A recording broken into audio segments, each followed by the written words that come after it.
Ito ang hardin ng panalangin.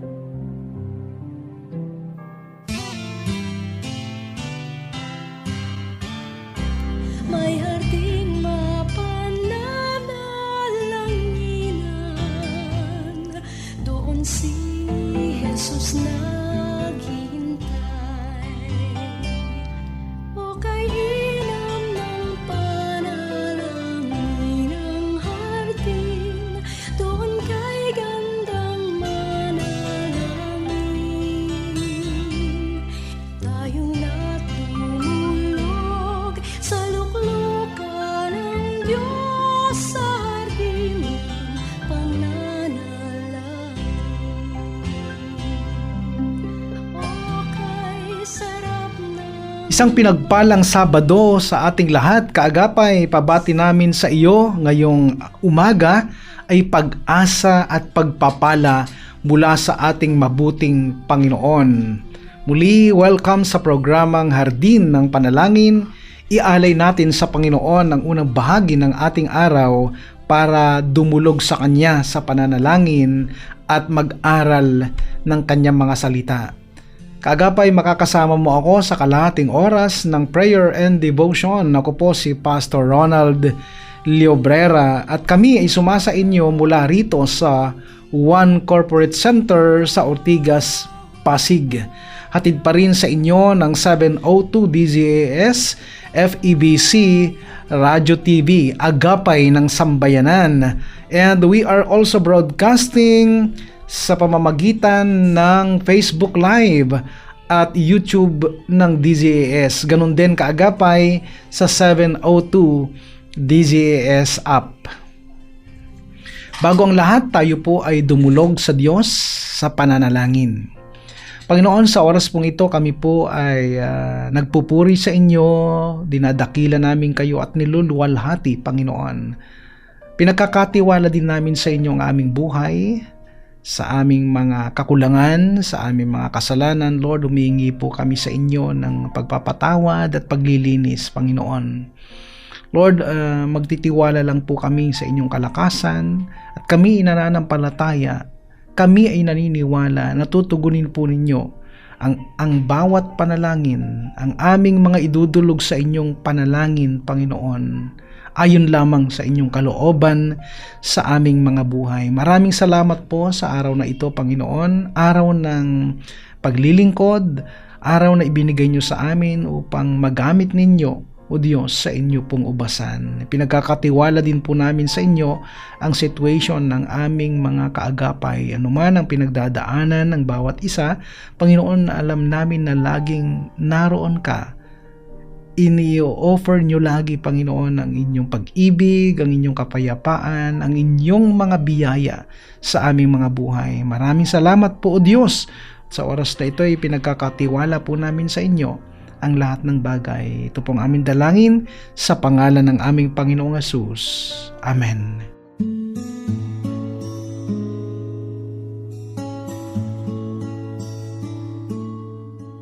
Napapakinggan mo pa rin ang programang Hardin ng Panalangin. Muli, ako po si Pastor Ronald Llobrera. At upang mas mabiyaya ang ating prayer time, maaari mo nang ipadala ang iyong mga prayer request sa atin dito po sa FEBC at gawin din natin itong regular na gawain ang pagpapasalamat sa ating Panginoon. Gagawin po namin ang aming makakaya upang mabasa lahat ang mga ipinapadala po ninyo na mga prayer request. Kung hindi man ngayon, sa mga susunod na episode po ng Hardin ng Panalangin ay maisasama po yan sa panalangin at maging sa amin pong personal prayer and devotion ay dadalhin po namin ang mga listahan ng inyong mga ipinapadalang prayer request. At sakali naman na sinagot na ng Panginoon ang mga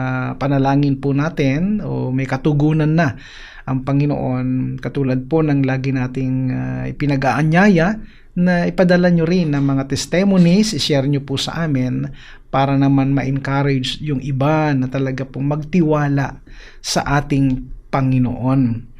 Para po sa ating pag-aaral ng salita ng Panginoon ngayon, Matutunghayan po natin ang ating pag-uusapan sa umagang ito sa 1 Kabanatang 5 sa mga talatang 1 hanggang 15. Ito po ang matutunghayan natin. Pagkaraan nito'y dumating ang isang pista ng mga Hudyo at pumunta si Jesus sa Jerusalem sa lungsod na ito. Malapit sa pintuan ng mga tupa ay may malaking imbakan ng tubig na may 5 portiko. Kung tawagin ito sa wikang Hebreo ay Betzata. Nasa paligid nito ang maraming may sakit, mga bulag, mga pilay at mga paralitiko. Sila'y naghihintay na gumalaw ang tubig dahil may panahong ang isang anghel ng Panginoon ay bumababa at pinapagalaw ang tubig. At ang maunang lumusong sa tubig matapos na ito'y gumalaw ay gumagaling sa anumang karamdaman. May isang lalaki doon na 38 taon nang may sakit. Nakita siya ni Jesus at alam niyang matagal nang may sakit ang lalaki. Kaya tinanong niya ito, "Gusto mo bang gumaling?" Sumagot ang may sakit, "Ginoo, wala pong maglulusong sa akin kapag gumagalaw na ang tubig.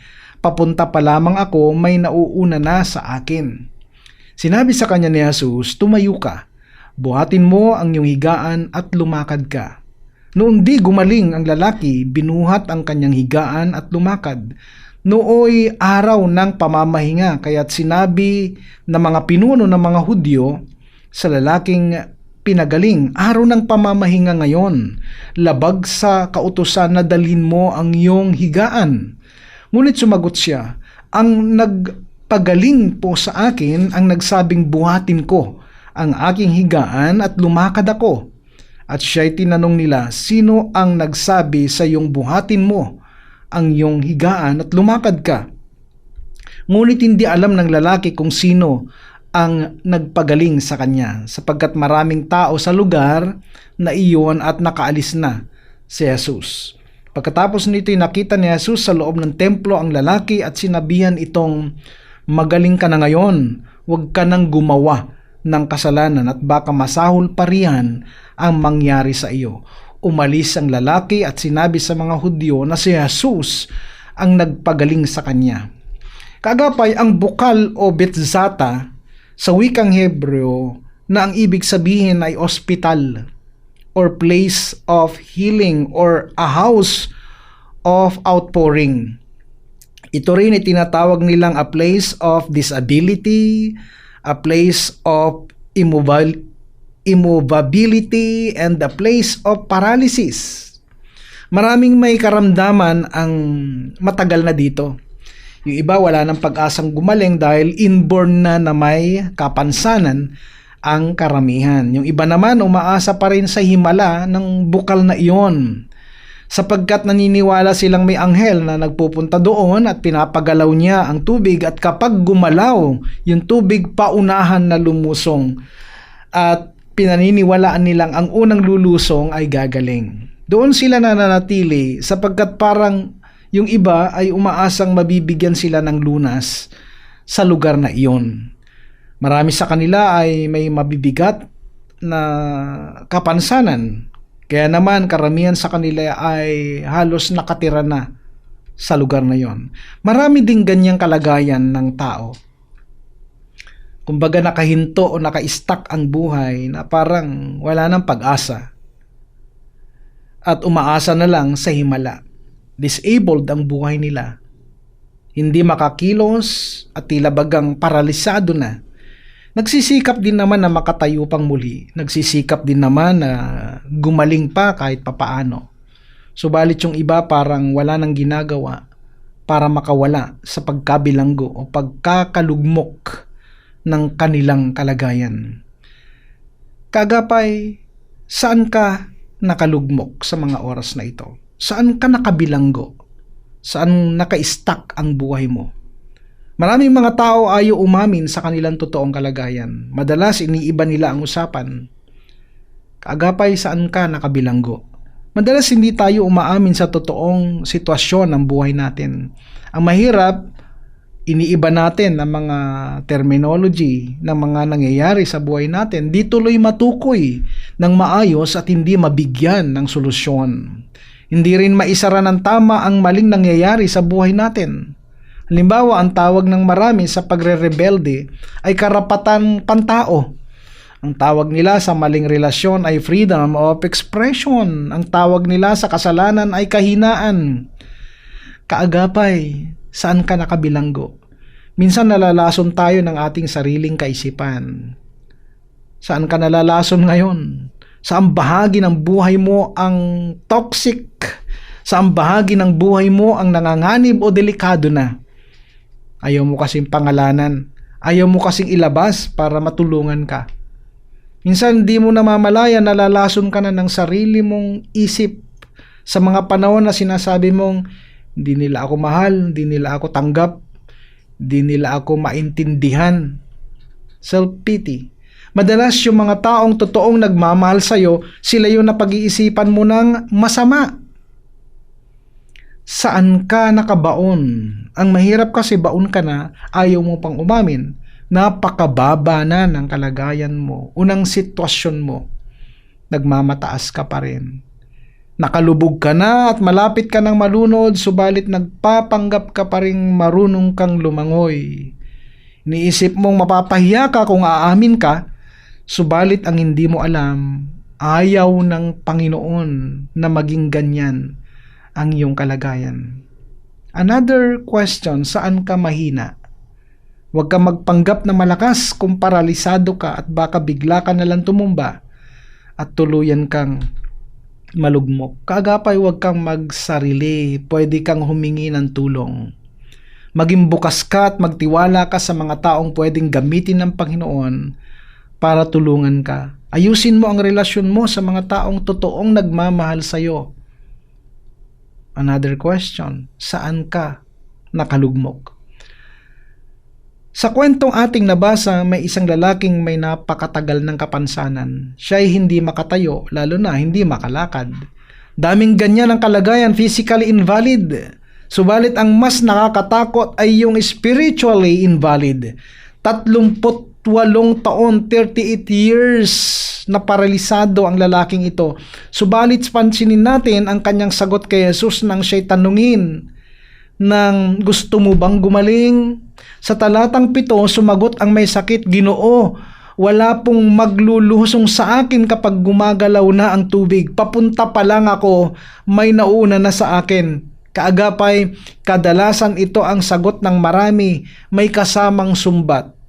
Walang tumutulong sa akin, walang dumadamay sa akin, hindi nila ako naintindihan. Kapag sinusubukan ko lumusong sa tubig, inuunahan nila ako.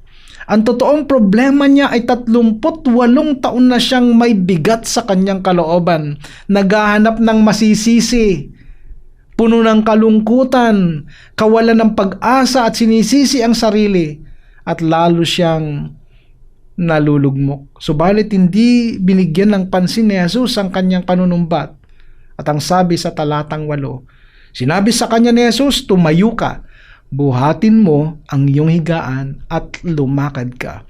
God is sovereign. Now, if God is sovereign, you are always in the right place and you are always in the right time to obey.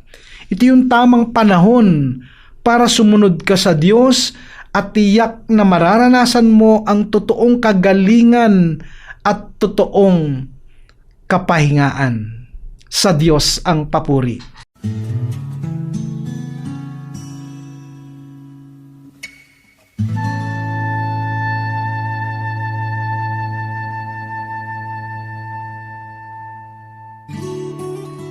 Ating ilapit sa Panginoon ang mga kahilingan ng ating mga tagapagtangkilik at mga kaagapay sa ministeryo ng FEBC. Ito po si John Singua ng Lord Heal Our Land Prayer Group. Tayo po ay manalangin para sa partners and listeners ng FEBC. Amang banal na dakila sa lahat, kami po ay nagpupuri at nagpapasalamat sa buhay ng mga partners and listeners ng Far East Broadcasting Company. Salamat po sa kanilang katapatan na maglingkod sa inyo sa pamagitan po ng kanilang tulong at suporta na inilalaan po sa FEBC. Aming dalangin na sila po ay inyong pagpalain physically, ng kalakasan, ng kalusugan at patuloy na pakaingatan sa bawat araw ng kanilang buhay. Sa panahon ng karamdaman, hinihiling din po namin ang kagalingan na patuloy ninyo ipagkaloob. Patuloy na kayo po ang magsilbi nilang kalakasan sa araw-araw ng kanilang buhay. Dalangin din namin na pagpalain niyo po sila mentally and emotionally. Sa panahong ito na iba't ibang pagsubok ang maaari naming kaharapin sa buhay, kayo pa rin ng Diyos na magpapalakas at magbibigay ng kapayapaan sa kanilang puso at isipan. Lord, kayo pong patuloy na magpatibay sa bawat partners and listeners ng FEBC. Dalangin din po namin, Panginoon, na pagpalain niyo sila financially. Sa anumang pagsubok din, Panginoon, pagdating po sa pangailangan, isang patunay na kayo ang Diyos na nagpo-provide at hindi nagkukulang. Sa kanilang mga trabaho, pagpalain niyo po at maging pagpapala rin sa maraming tao. Kung sila man po ay may mga negosyo, pagpalain niyo rin po, Panginoon, pangalagaan at maging mabunga ang kanilang ginagawa. Dalangin din po namin higit sa lahat, pagpalain niyo mga partners and listeners sa kanila pong buhay espiritual na patuloy na ini-enjoy ang presensya ninyo at paglilingkod sa inyo. Patuloy, Panginoon, na naglilingkod sa inyo sa loob man o labas ng simbahan, na naroroon ng tunay na kagalakan na kayo po ang pinaglilingkuran. Maraming salamat po sa buhay ng mga partners and listeners. Sa inyo ang papuri at pasasalamat. Ito po ang aming dalangin sa tanging pangalan ni Jesus. Amen and amen. Sa sandaling ito, kaagapay, simulan naman natin ang pagdulog sa Diyos sa mga panalangin kahilingan ng ating mga kaagapay. Tayong lahat ay manalangin sa oras pong ito. Panginoon, muli kami lumalapit sa inyo, nagtitiwala at nananampalataya, Panginoon, na kayo po ay tutugon, kayo po ay sasagot sa aming mga hinaing, sa aming mga kahilingan, Panginoon. Aming tinataas sa oras na ito ang aming kamanggagawa, Pastor Doland Akda, Panginoon, ng Bataan. Lord, na siya po ay mayroong karamdaman, nawa sa mga oras na ito ay kayo po ang magbigay sa kanya ng kagalingan, Panginoon. Pagpalain niyo po ang kanyang pamilya at i-provide ninyo ang kanilang pangangailangan. Sa oras din ito, Panginoon, aming inilalapit sa inyo ang aming kamanggagawa, kapatid, si Ruel Martinez. Panginoon, ang kanyang panalangin ay physical and emotional healing, Panginoon. At ganun din sa kanyang brother-in-law na si Martin Folkhauser na mayroong nararanasang stage 4 cancer. Lord, nilalapit namin sa inyo aming kapatid na si Nanay Biring. Lord, patuloy na paggaling ng kanyang osteoarthritis, Panginoon. Lord, walang imposible sa inyo, walang mahirap sa inyo, Panginoon. Amin din pong ipinagpipray si MR de la Cruz, Lord. At panalangin namin, Panginoon, na sana po ay makita na po nila yung hinahanap na batang si Haven Ramos at makauwi na maluwalhati sa kanilang tahanan.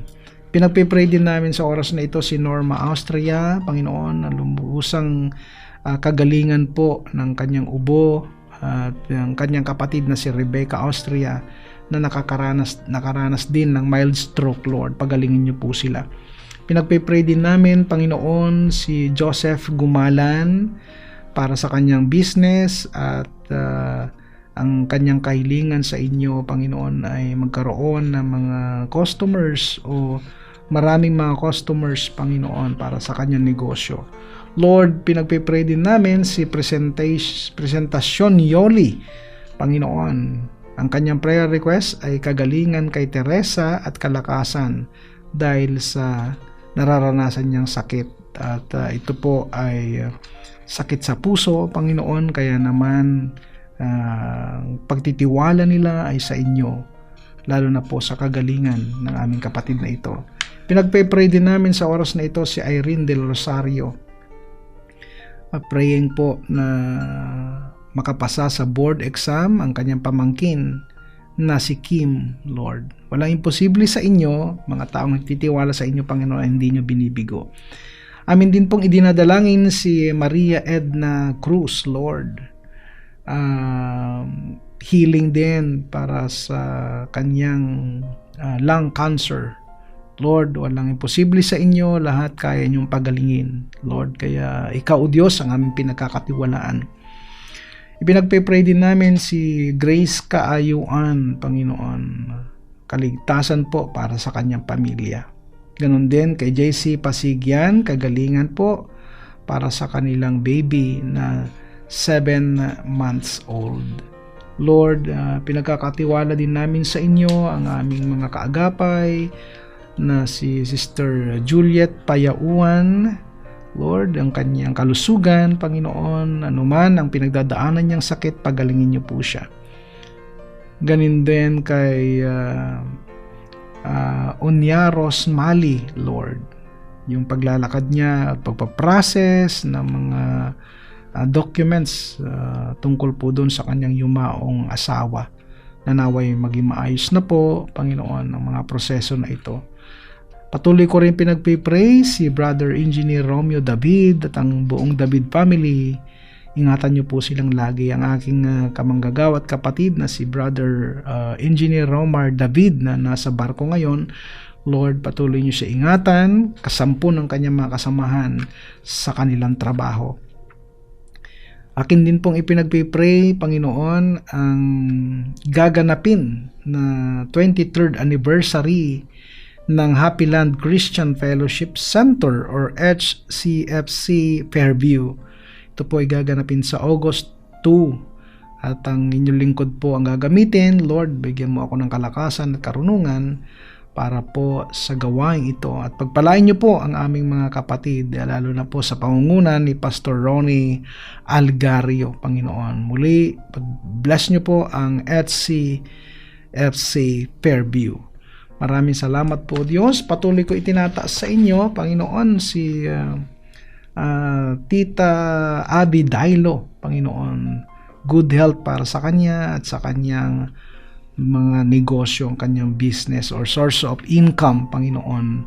Akin pong idinadalangin din si Brother Leo Abisamis sa kanyang ministry at trabaho dyan po sa Texas, USA. Akin din pong ipinagkakatiwala sa inyo ang prayer ng aking mga kapatid na Sister Gladys May Manjares Alfino na magkaroon sila ng supling, magkaroon sila ng anak, Panginoon. Lord, lahat ng ito ay amin pong ipinagkakatiwala sa inyo, maging yung mga kaagapay namin dito sa FEBC, sila Nanay Nora Cancela, Lilian Guerrero, Corazon Holandes, Sister Ana Victoria Tutel, Lord, pagpalain niyo siya at ang kanyang buong pamilya. Si Wendlyn Barrientos, Panginoon, pagalingin niyo rin siya sa kanyang karamdaman. Sister Teresita de Pontorum, Panginoon, i-bless niyo po ang aming mga kapatid na ito. At patuloy na pinasasalamatan ka namin sa buhay ni Mami Auring Sumulong. Patuloy niyo siyang ingatan, si Mami Auring, sa lahat ng kanyang gagawin at ang kanyang buong pamilya, Panginoon. Lord, walang imposible sa inyo. Alam namin na pagpapalain ninyo ang inyong mga anak according to your will, according to your purpose, Panginoon. Lord, maraming salamat po sa oras na ito. Binabalik namin sa iyo ang pinakamataas na pagsamba at pasasalamat sa pangalan ng aming Panginoong Hesus. Amen.